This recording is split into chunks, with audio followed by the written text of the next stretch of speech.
Okay, we're live. Okay, at approximately 20 minutes ago, I got a call. Inside the Senate.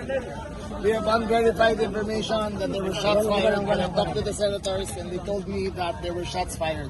As of now, the report is no one is hurt. As of now, the perpetrators are not identified. I have given the following instructions. Number 1, secure the CCTV room.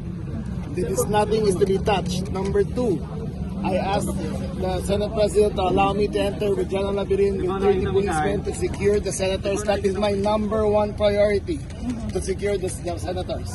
I will give a press conference after I know more. Okay? Secretary, nasa loob po ba si Senator Bato? Everyone inside, and I will not arrest Senator Bato. Just to be clear, I will not arrest him. I am not here to arrest him. I am here to secure everyone. Okay? Sino po ang nagpaputok ng barel? We don't know. Let me go.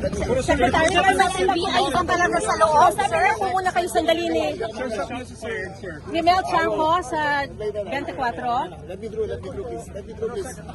Mel, pasensya na kasi aalamin lang muna niya yung mga karagdagan na detalye sa loob dahil kararating pa lamang niya, Secretary.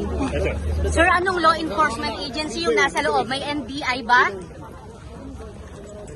But sir, any idea kung sino yung Pero may NBI sa loob, sir?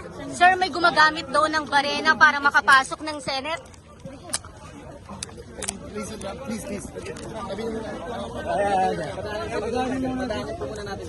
Sir, may idea tayo kung sino nagputokan?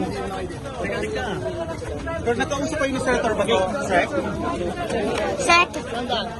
Sec, sino raw yung gumagamit ng barena papasok ng Senate?